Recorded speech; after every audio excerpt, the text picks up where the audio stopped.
papasok na yung baby ko na yan. Punta ka na dun, dali anak. Upo ka dun sa tabi ng classmate mo. Dali, dali.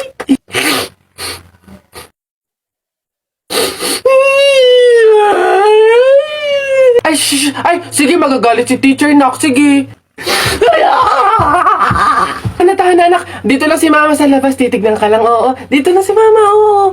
Oo, dito lang ako. Sige na, dali. Dito ka lang? Oh, nak, dito lang si mama. Dito lang sa labas, titignan kita, ha? Oh!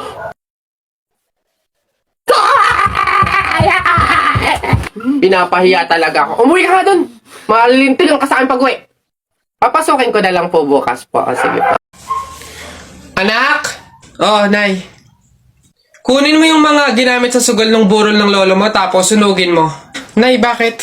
Basta masama yun, pamahiin yun. Gawin mo na lang. Yung mga baraha? Oo nga, basta lahat ng ginamit sa sugal, sunugin mo. Lahat, ha? Sige, Nay.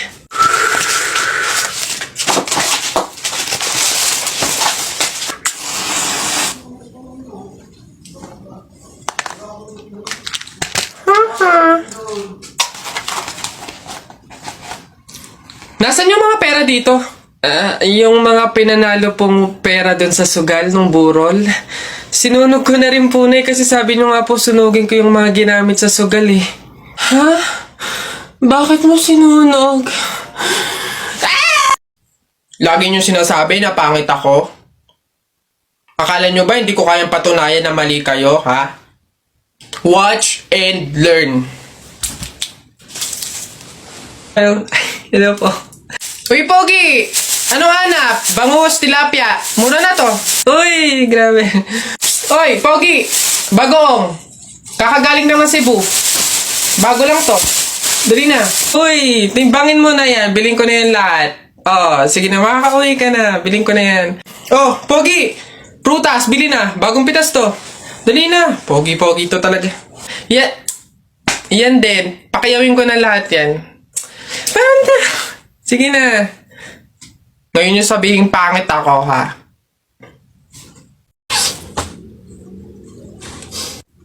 Oh, ba't ganyan mga itsura nyo? Kasi naman tayo natalo kami ng Jepoy na yun sa flip-top eh. Bata-bata, yabang-yabang eh. Diyos naman, natalo kayong dalawa ng isang bata sa flip-top? Hihina naman ng mga anak ko na to.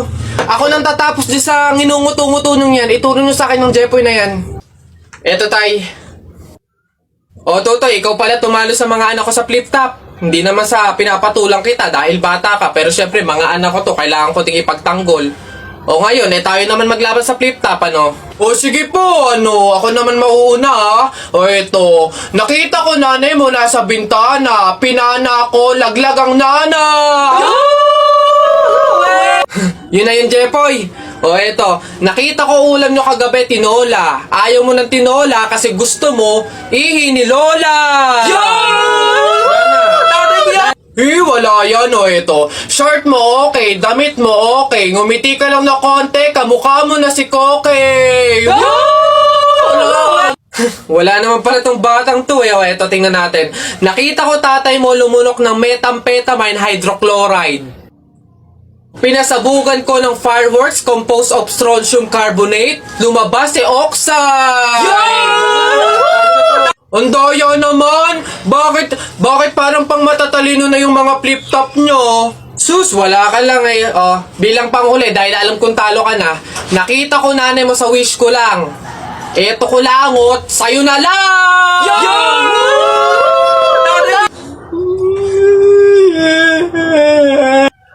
Talo!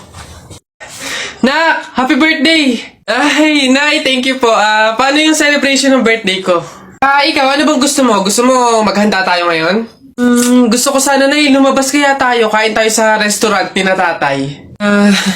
Anak, pasensya na kasi pamahiin, di ba? Bawal daw lumabas yung may birthday kasi baka mapahamak. Paano yung celebration ng birthday ko, Nay? Wala tayong magagawa, anak, kundi kami na lang siguro ng mga kapatid mo at tatay mo yung lalabas. Diyan ka na lang siguro muna sa bahay. Oo. Kami na bahala sa celebration. Sige.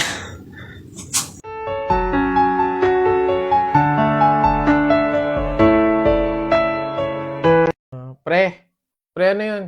Pre, kung sakaling mamamatay ako, magkano yung iaabuli mo sa akin? Ay, grabe naman sa patay agad. Huwag ka naman magbibiro ng ganyan, pre. Pero sige, dahil nakasama kita sa hirap at ginhawa, sa saya, sa lungkot, kaibigan kita, siguro mga 2,000. Bakit? Ay, oh. Pre, baka pwedeng i-advance mo na yung 2,000 para pag namatay ako, kahit wag ka na magbigay. Di ba? Ano advance? Ano na ito? Lo, tatanong lang. Try lang, baka makalusot.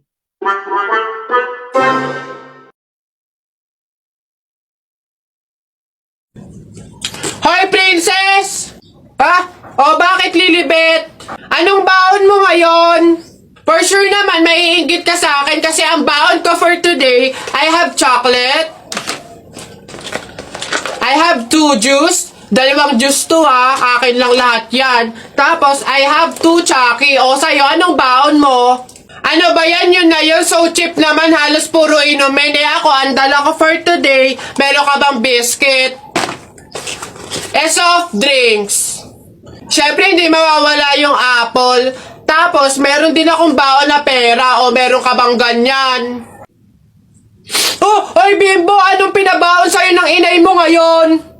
Teka lang, titignan ko. Saging, tsaka suman. Bakit? Yung sa'yo? Saging tsaka suman? Sarap niya na. Eh ako, pinabaon sa akin ni inay ngayon. Ano ba? Oh, buko! O ano? Bulok naman ata yan eh. Anong bulok? Hindi kaya sabi ng inay, kakapitas lang daw nito nung nakaraang taon eh. O sige na, basta sabay na tayo kumain, magbigayan tayo ha. O sige, tara.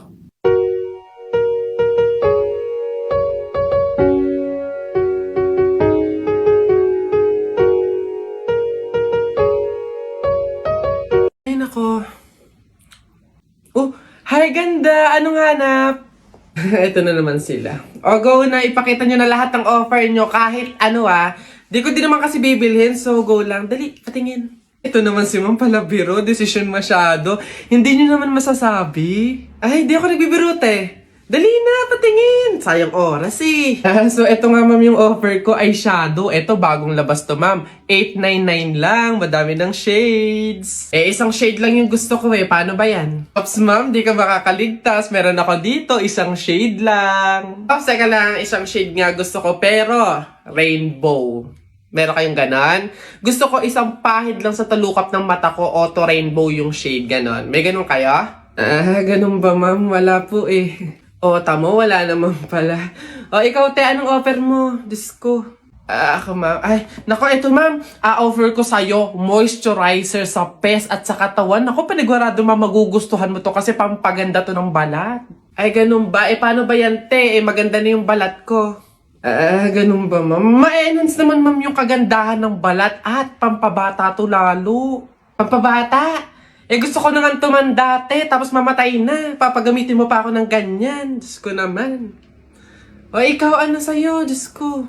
Ay, nako ako, ma'am. Ito ang offer ko sa'yo. Paniguradong bibilhin mo tong collagen capsule namin. Ito, ma'am, for health tsaka for refreshing. Ganon. Ay, we. Real talk?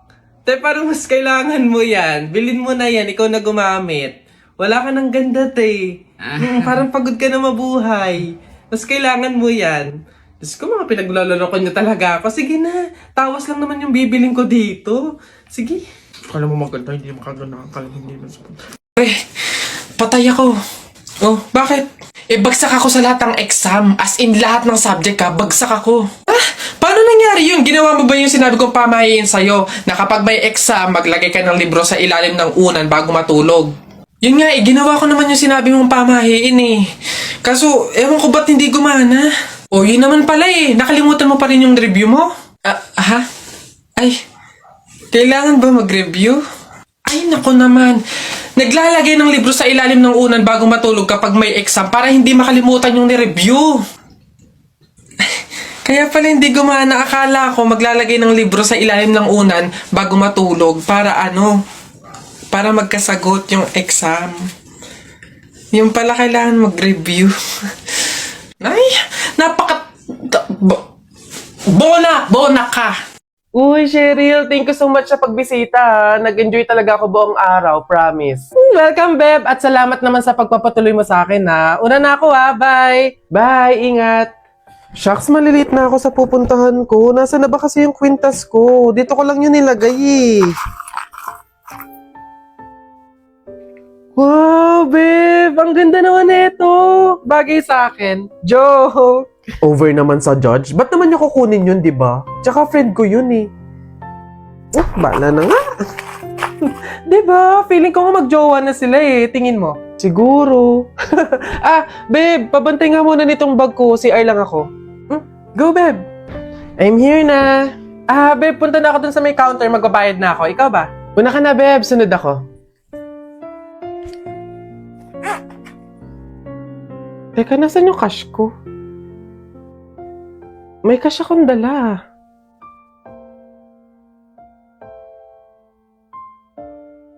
Hindi kaya... Pero imposible. Imposible talaga. Kaibigan ko siya eh.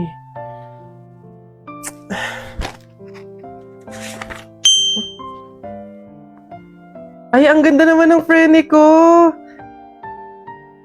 In fairness. Teka. Kwintas ko ba to? Hello, Cheryl? Nakita ko kasi yung story mo eh. Huwag kang magagalit ha, pero umamin ka nga sa akin. Kwintas ko ba yung suot mo? Babe, sorry ah. Siguro baka naiinggit lang ako kasi meron kang mga bagay na hindi ko mabili. Yung kwintas na kinuha ko sa'yo, ganong kwintas kasi yung gusto kong regalo sa nanay ko eh. Kaso nga lang mahal, kaya hindi ko mabili. May mga damit din akong nakuha sa'yo kasi sa tuwing nakikita ko yung mga kapatid ko na lalabas, wala man lang silang magagandang damit na isusuot. Babe, sorry ha. Kasi yung pera na nawala sa bag mo, ako din yung kumuha nun. Binili ko kasi ng gamot tsaka ng pagkain si tatay eh. Kasi noong mga panahon na yun, nasa hospital siya. 1 linggo na kasi siyang may sakit. Babe naman, sana nanghingi ka na lang or nanghiram. Babe, tutulungan naman kita hanggat sa kaya ko eh. Kasi kaibigan kita. Babe, wala talaga akong mukhang maiiharap sa'yo. At wala akong ibang masabi kundi patawad. Kasi sa kabila ng pagkakaibigan natin eh, nagawa ko pa yun sa'yo. Pero nangangako ako na kapag ako nakaluwag-luwag, maiibalik ko din lahat yun sa'yo. Alam mo, ang hirap naman talaga ilaban ng buhay tsaka ng mundo eh. Ang daming mga kasamaan, pagsubok, kahirapan. Darating talaga sa punto na idadapa ka ng mga yun.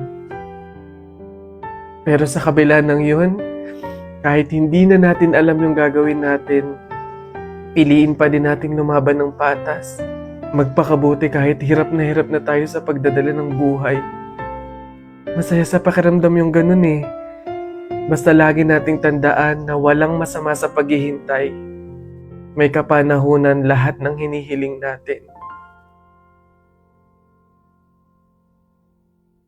Ayun. Ayun ho. Ayan, magandang hapon po sa mga viewers natin dyan. Ano ho? Nandito po kami ngayon sa reunion ng aming pamilya. Kung makikita nyo, ayan ho ang mga handa naming pagsasalu-saluhan mamaya. Eto nga ho, yung baboy na kinatay namin kagabi. Tsaka yung, uy! Kuya Alfred! Kaway naman dyan! Live tayo! Yan, ayos! Ayan ho, ngayon, kasama po namin makikita nyo dito sa live natin sa Facebook yung kamag-anakan ho, mga angkan, mga pamilya, mga pamangkin ho. Ayan. Magkakasama po kami ngayon sa aming reunion ng pamilya.